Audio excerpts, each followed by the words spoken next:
Жакынкы келечекте атамекендик товарлардын түрк мамлекеттеринин чек арасынан өтүүсү жеңил болот. Бүгүн Мажилис түрк мамлекеттер уюмуна мүчө өлкөлөрдүн өкмөттөр аралык тиешелүү макулдашуусун ратификациялады. Анын алкагында жөнөкөйлөштүрүлгөн бажы коридорун түзүү көздөлүүдө. Бул бажы көзөмөлүнүн натыйжалуулугун жогорулатып, анын мөөнөтүн кыскартат. Түрк мамлекеттер уюмуна мүчө өлкөлөрдүн аймактарынан ташылып жаткан товарлар жана транспорт тууралуу маалыматты соода операторлору өткөрүп берет. Бул иш ыктыярдуу түрдө аткарылат. Анткени бул үчүн аларга бир катар жеңилдиктер берилет. Бул тууралуу каржы министри Магит Такеев депутаттарга мыйзам долбоорун тааныштыруу учурунда айтып берди. Маалыматка караганда артыкчылыктарга бажылык жол жоболоштуруудагы өзгөчө тартип жана өткөрүү пункттарында текшерүүнү колдонбоо жана өзүнчө кыймыл тилкелери кирет. Айта кетсек, келишим күчүнө киргенден кийин өлкөлөр долбоорду 6 айга пилоттук түрдө ишке ашырат.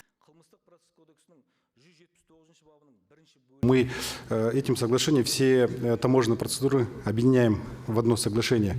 Биз бул келишим менен бардык бажылык жол жоболорду бириктирип жатабыз. Ошол келишимдин негизинде маалымат алмашабыз. Башкача айтканда, бул бизге өнөктөштөрүбүздөн алгачкы баскычта маалымат алып, жүктөрдү жашыл коридор аркылуу текшерүүсүз ташууга мүмкүндүк берет. Эки тараптуу келишимдерге өзгөртүүлөрдү киргизүүнүн кереги жок. Себеби баары ушул келишим менен жөнгө салынат. Маалымат системаларына келсек, бизде бирдиктүү интеграция, бирдиктүү маалымат системасы болбойт. Жөн гана бажылык текшерүү үчүн зарыл болгон маалымат алмашуу болот. В общей интеграции не будет одной информационной системы, просто будет обмен сведениями по тем данным, которые необходимы для таможенного досмотра.